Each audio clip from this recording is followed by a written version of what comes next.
সবাইকে বলেছিলাম যে আজকে আমার ভ্যালেন্টাইনের সাথে আপনাদের পরিচয় করিয়ে দেব এবং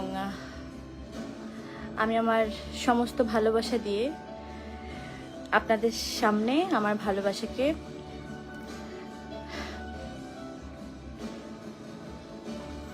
পরিচয় করিয়ে দিতে চাচ্ছি এই মুহূর্তেই।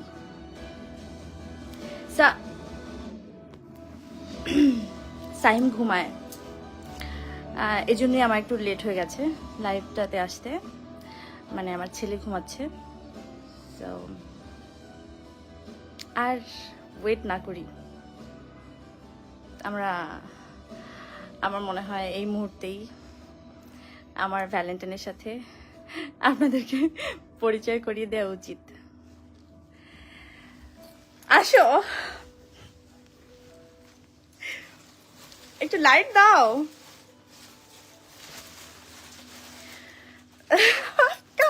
এ পাশ থেকে আসো। I'm so excited, so nervous. আচ্ছা, আমি একটু বলি, আমার ভ্যালেন্টাইন মানে হচ্ছে আমার সমস্ত ভালোবাসা দিয়ে আমি একটা সুন্দর, আমার জন্য তো অনেক সুন্দরই লাগে, অনেক আরাম লাগে।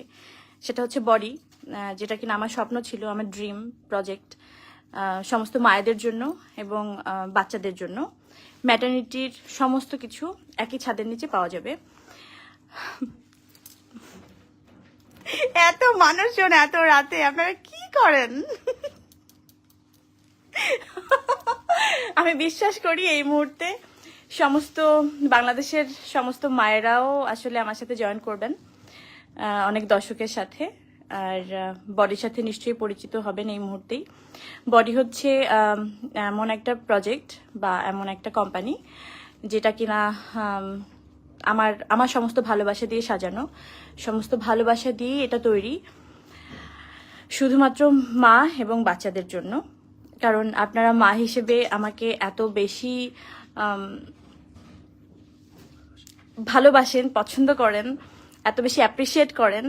আমার মনে হয় আমি মাদারহুডের যে জার্নিটা আমি করেছি, পুরো প্রেগনেন্সিতে যে জার্নিটা আমি করেছি, সেই জার্নিতে যতগুলো যেভাবে আমি সাফার করেছি, যে প্রবলেমগুলো আমি ফেস করেছি, সেগুলোকে অনেক সহজ করে দেওয়ার জন্য আমার আসলে এই টাইমটা লেগেছিল। যে আমি প্রায় আমার যখন আমি একটু গল্প ছোট্ট করে বলি, যে আমার যখন প্রেগনেন্সির ফার্স্ট একদম 2-3 মাস এরকম, তখন আমার হয় না নানা রকম ইস্যু তৈরি হয়।